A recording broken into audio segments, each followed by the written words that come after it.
લોકસભા ચૂંટણીને લઈને કોંગ્રેસે પ્રચારનો ધમધમાટ શરૂ કર્યો છે ત્યારે ગાંધી પરિવારના સભ્ય અને કોંગ્રેસ મહાસચિવ પ્રિયંકા ગાંધી ગુજરાત મુલાકાતે છે। તેઓ ધરમપુરમાં સભા ગજવશે। તેઓ વલસાડ બેઠકના ઉમેદવાર અનંત પટેલ માટે પ્રચાર કરશે।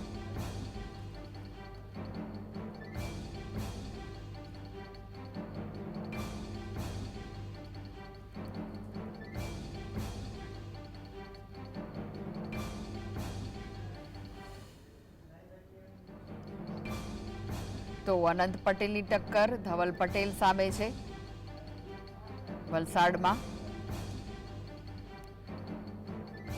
ज्यां प्रियंका गांधी प्रचार करवाना छे। अनंत पटेल माटे तेओ प्रचार करशे, जेनी टक्कर भाजपना धवल पटेल सामे छे।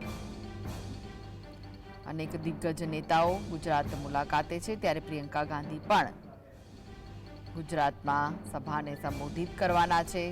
वलसाडमां तेओ जाहेर सभाने संबोधित करशे। अनंत पटेल माटे तेओ चूंटणी प्रचार करवाना छे, जेनी टक्कर भाजपना धवल पटेल सामे छे।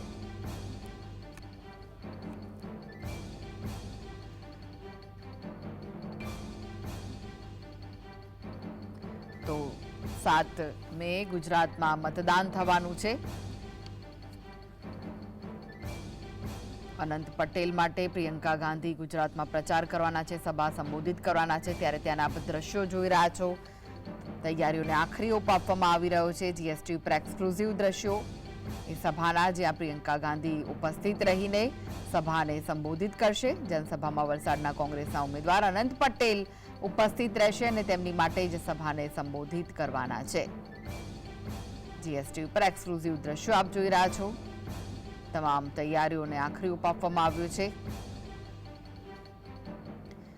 આજથી અનેક નેતા ગુજરાત મુલાકાતે છે અને સભાઓને સંબોધિત કરવાના છે। 7 મે ગુજરાતમાં મતદાન થવાનું છે। ગુજરાતની 25 બેઠકો માટે મતદાન થશે, કારણ કે એક બેઠક બિનહરીફ જાહેર થઈ ચૂકી છે, એટલે 25 બેઠકો માટે મતદાન થશે અને તેને લઈને જ હવે પ્રચાર પૂરજોશમાં ચાલુ થઈ ગયો છે। ત્યારે અમિત શાહ તો ગુજરાતમાં છે, સાથે જ પ્રિયંકા ગાંધી પણ ગુજરાતમાં जनसभाने संबोधित करवाना छे। वलसाडना कोंग्रेसना उम्मीदवार छे अनंत पटेल, तेमनी माटे तेओ चूंटणी प्रचार करशे अने सभाने संबोधित करवाना छे।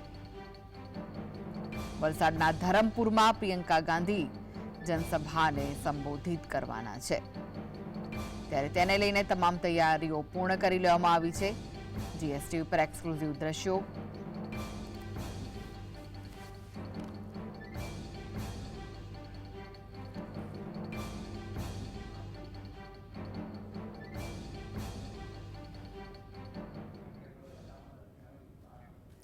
तो प्रियंका गांधी वलसाडना धरमपुरमां जनसभाने संबोधित करवाना छे। त्यारे आ विशेष વધુ માહિતી માટે જોડાઈ ગયા છે સંવાદદાતા ધવલ।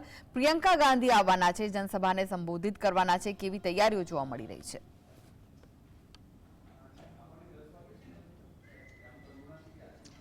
जी ચોક્કસથી કૃષ્ણા વાત કરવામાં આવે તો જે કોંગ્રેસના મહાસચિવ છે પ્રિયંકા ગાંધી, તેઓ ગુજરાત પ્રવાસે એટલે કે પ્રથમવાર દક્ષિણ ગુજરાતના પ્રવાસે આવી રહ્યા છે અને જે ઝંઝાવાતી પ્રચાર છે તે શરૂ કરશે। એટલે કે આગામી 7 મેના રોજ જે ચૂંટણી યોજાવાની છે તેને જ લઈને જે વલસાડના ઉમેદવાર છે કોંગ્રેસના અનંત પટેલ, તેમના પ્રચારમાં જોડાશે। એટલે કે કહી શકાય કે જે તમે જોઈ રહ્યા છો કે સ્ટેજ બનાવવામાં આવ્યું છે, તે સ્ટેજની ઉપર જે તમામ દિગ્ગજ નેતાઓ છે તે બેસશે। દક્ષિણ ગુજરાતના પ્રભારી છે प्रदेश प्रमुख शक्तिसिंह गोयल है, गुजरातना प्रभारी मुकुल वासनिक है, सहित दिग्गज कांग्रेसना नेताओं पण अहींया पहोंचशे थोड़ी वारमां। એટલે प्रियंका गांधी पण 11 વાગ્યાની आसपास છે તે અહીંયા પહોંચી શકે તેવી શક્યતાઓ દેખાઈ રહી છે અને 5000 થી જે વધુ પબ્લિક છે તે અહીંયા આવે તેવી શક્યતાઓ પણ દેખાઈ રહી છે। એટલે કે કહી શકાય કે જે પ્રમાણે તમે વ્યવસ્થાના ભાગરૂપે તમે ખુરશીઓ જોઈ રહ્યા છો તે પ્રમાણે 5000 જેટલી ખુરશીઓ પણ અહીંયા ગોઠવી દેવામાં આવી છે। એટલે કે 5000 થી પણ વધુ પબ્લિક અહીંયા જનસભામાં ઉમટે તેવી શક્યતાઓ જોવા મળી રહી છે। એટલે કે કહી શકાય કે જે પ્રમાણે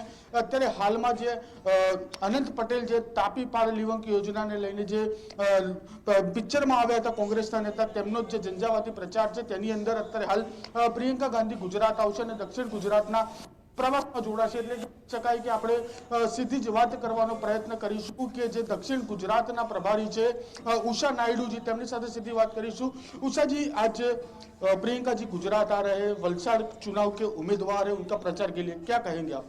देखिए, आज वलसाड में फेस्टिवल का माहौल है।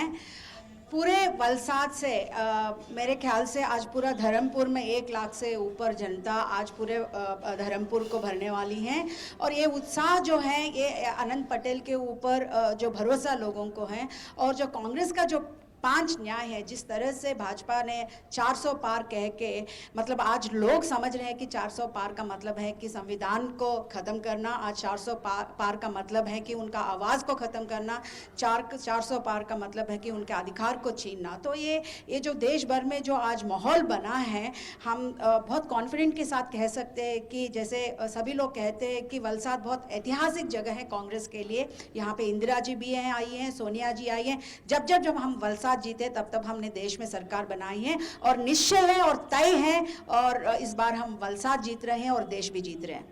आप साउथ गुजरात के इंचार्ज हो, वलसाड सीट में आप कौन सी तरह की टक्कर देख रहे हो, धवल पटेल वर्सेस अनंत पटेल? देखिए, मैं वलसाड में तो एक तरफ अनंत पटेल की तरफ सपोर्ट में देख रही हूँ। आज लोगों को अनंत पटेल के ऊपर भरोसा है और कांग्रेस का जो न्याय है उसके ऊपर भरोसा है और जिस तरह से भाजपा लोगों के अधिकार गुजरात में भी छीन रही है उससे लोग आज तंग हो चुके हैं। लोगों की आंखों के ऊपर जो पट्टी पड़ी थी वो खुल गया है और लोग आज समझते हैं कि उनका अधिकार अगर उनको चाहिए, अगर उनका संविधान को बचाना हो तो आज कांग्रेस को वोट करनी है। જી ચોક્કસથી કહી શકાય કે જે પ્રમાણે ઉષા નાયડુજી કહી રહ્યા છે કે જે કોંગ્રેસના 5 ન્યાયની વાત છે તે 5 ન્યાયની વાત પણ અહીંયા કરવામાં આવશે અને જે એકતરફી માહોલ છે તે એકતરફી માહોલ અનંત પટેલ તરફ જોવા મળી રહ્યો છે। જી ધવલ, કયા મોટા નેતા તેમની સાથે હાજર રહેશે? जैसे अभी आई थी ना स्टार्ट करने के बाद જી ચોક્કસથી જે પ્રમાણે માહિતી મળી રહી છે જી કે આ સ્ટેજ તમને બતાવવાનો પ્રયત્ન કરીશ તે આ સ્ટેજ ઉપર પ્રિયંકા ગાંધીની સાથે દક્ષિણ ગુજરાતના જે પ્રભારી છે જેની સાથે આપણે વાતચીત કરી ઉષા નાયડુ તે હાજર રહેશે, તો સાથે પ્રદેશ પ્રમુખ શક્તિસિંહ ગોહિલ હાજર રહેશે, તો બીજી જે તરફ વાત કરવા માટે ગુજરાતના જે પ્રભારી છે મુકુલ વાસનિક તેઓ હાજર રહેશે, જે લોકસભાના ઉમેદવાર છે વલસાડ લોકસભાના ઉમેદવાર અનંત પટેલ તેઓ હાજર રહેશે, વલસાડ જિલ્લા પ્રમુખ પણ હાજર રહેશે। તો સાથે જ બીજી વાત કરવામાં આવે તો દિગ્ગજ નેતાઓની જે વાત કરવામાં તો સિદ્ધાર્થ પટેલ હાજર રહે તેવી શક્યતાઓ જોવા મળી રહી છે। તો એ તમામ જે દિગ્ગજ નેતાઓ છે, બીજી તરફ દિલ્હીથી પણ કેટલાક નેતાઓ પ્રિયંકા ગાંધીની સાથે આવે તેઓ પણ હાજર રહે તેવી પણ શક્યતાઓ છે, રામકિશન ઓઝા પણ હાજર રહે તેવી શક્યતાઓ જોવા મળી રહી છે। એટલે કે કહી શકાય કે આ સ્ટેજ ઉપર અત્યારે હાલ જે પ્રમાણે માહોલ જોવા મળી રહ્યો છે તે પ્રમાણે જે બેઠક વ્યવસ્થા ગોઠવવામાં આવી છે, એટલે કે 15 નેતાઓ સ્ટેજ ઉપર બેસશે અને 15 જેટલા નેતાઓ કોંગ્રેસના જે દિગ્ગજ નેતાઓ કહેવામાં આવે છે તેઓ અહીંયા હાજર રહેશે તેવી પણ પૂરેપૂરી શક્યતાઓ જોવા મળી રહી છે। જી કૃષ્ણ। જી આભાર ધવલ સમગ્ર માહિતી આપવા માટે।